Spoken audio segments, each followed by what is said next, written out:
सभी को नमस्कार और स्वागत है सच्चो कहानी में। अब आइए देखते हैं। ये है नेपाल। दुनिया की सबसे ऊंची चोटियों की गोद में मानो किसी केक पर जमी बर्फ की परत की तरह सजा हुआ है नेपाल। ये देश मजबूती से खड़ा है हिमालय की ऊंची ऊंची पर्वत श्रृंखलाओं के बीच।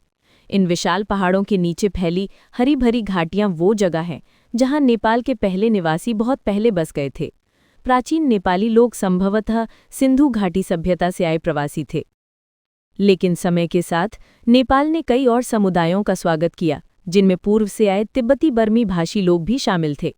आज नेपाल में सैकड़ों जातीय समूह हैं, जिनमें से कोई भी आबादी में बहुसंख्यक नहीं है। पुराने समयों के नेपाल के बारे में बहुत कुछ ज्ञात नहीं है, हालांकि प्राचीन भारतीय ग्रंथों में इसका उल्लेख मिलता है। उदाहरण के लिए किरात लोक का नाम महाभारत में भी आता है। लौह युग के दौरान दक्षिणी नेपाल में छोटे छोटे राज्य उभरने लगे। इन्हीं में से एक राज्य जो आज के लुम्बिनी प्रदेश में था, उसमें एक कुलीन परिवार में जन्म हुआ सिद्धार्थ गौतम नामक व्यक्ति का। कहानी के अनुसार एक दिन उन्होंने अपने आरामदायक जीवन से बाहर निकलकर दुनिया देखी, और जब उन्होंने दुख और कष्ट देखे तो वे गहराई से विचलित हो गए। उन्होंने अपनी संपत्ति और ऐश्वर्य त्याग दिया और एक भिक्षुक की तरह घूमते हुए ज्ञान की खोज करने लगे। कई साधुओं से शिक्षा लेने के बाद भी असंतुष्ट रहे तो वे एक पीपल के पेड़ के नीचे ध्यान में बैठ गए, ये निश्चय करके कि जब तक उन्हें सच्चा ज्ञान न मिले तब तक नहीं उठेंगे। वहीं उन्हें ज्ञान प्राप्त हुआ और वे बुद्ध कहलाए। फिर उन्होंने जो सीखा वो दूसरों को सिखाया और उनके उपदेश पूरे एशिया में फैल गए, अफगानिस्तान से लेकर जापान तक। आज बौद्ध धर्म दुनिया का चौथा सबसे बड़ा धर्म है, जिसके 50 करोड़ से अधिक अनुयायी हैं। ईसा पूर्व 200 के आसपास दक्षिणी नेपाल भारत के शासन के अधीन आया और यहाँ सम्राट अशोक ने भी यात्रा की, जो एक महान बौद्ध शासक थे। इसके बाद कई बार भारत से शासनों का प्रभाव रहा।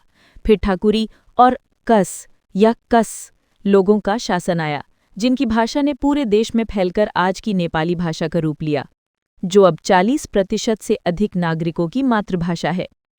1200 ईस्वी के बाद नेपाल मल्ल वंश के अधीन आया, जिन्होंने कई शताब्दियों तक शासन किया।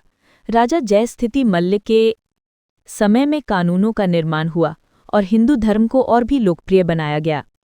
1700 के दशक में गोरखा साम्राज्य ने विस्तार शुरू किया, राजा पृथ्वी नारायण शाह के नेतृत्व में। उन्होंने और उनके उत्तराधिकारियों ने पूरे देश को एकीकृत कर नेपाल का गठन किया। 1788 में नेपाल ने तिब्बत पर आक्रमण किया, जो उस समय चिंग राजवंश चीन के अधीन था। गोरखा योद्धाओं ने जीत हासिल की और तिब्बत से वार्षिक कर वसूली शुरू की, लेकिन चीन इससे खुश नहीं हुआ और उसने नेपाल पर हमला कर दिया। युद्ध कठिन था और अंततः नेपाल को चीन को कर देने पर सहमत होना पड़ा।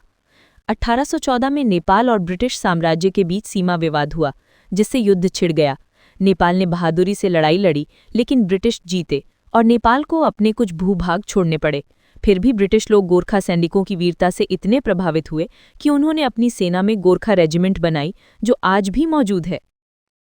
बाद में नेपाल में राजनीतिक षड्यंत्र और रक्तपात का दौर चला और एक नया शासन आया जो जनता के लिए अप्रिय साबित हुआ। 1951 की क्रांति के बाद लोकतंत्र आया, पर ज्यादा दिन नहीं टिका, क्योंकि 1960 में राजा ने फिर से संपूर्ण सत्ता अपने हाथ में ले ली और देश में तानाशाही लागू की। 1990 में फिर से क्रांति हुई और लोकतंत्र की वापसी हुई, लेकिन 1996 में नेपाली कम्युनिस्ट पार्टी ने राजशाही खत्म करने का संकल्प लिया और एक भीषण 10 साल का गृह युद्ध शुरू हुआ, जिसमें हजारों लोग मारे गए। 2001 में एक भयानक घटना घटी। राजा और रानी की उनके ही पुत्र द्वारा महल में हत्या कर दी गई। उसके बाद नेपाल ने धीरे धीरे आधुनिकता और विकास की राह पकड़ी। गरीबी घटी, शिक्षा और पर्यटन बढ़ा। आज नेपाल एक मध्यम मानव विकास स्तर वाला देश है, जहां अर्थव्यवस्था और पर्यटन तेजी से बढ़ रहे हैं और दुनिया भर के पर्वतारोही माउंट एवरेस्ट पर चढ़ने के लिए आते हैं। और यहीं एवरेस्ट की ऊंचाइयों से मैं आपसे अलविदा कहता हूं। तो दोस्तों, यही था नेपाल। फिलहाल के लिए इतना।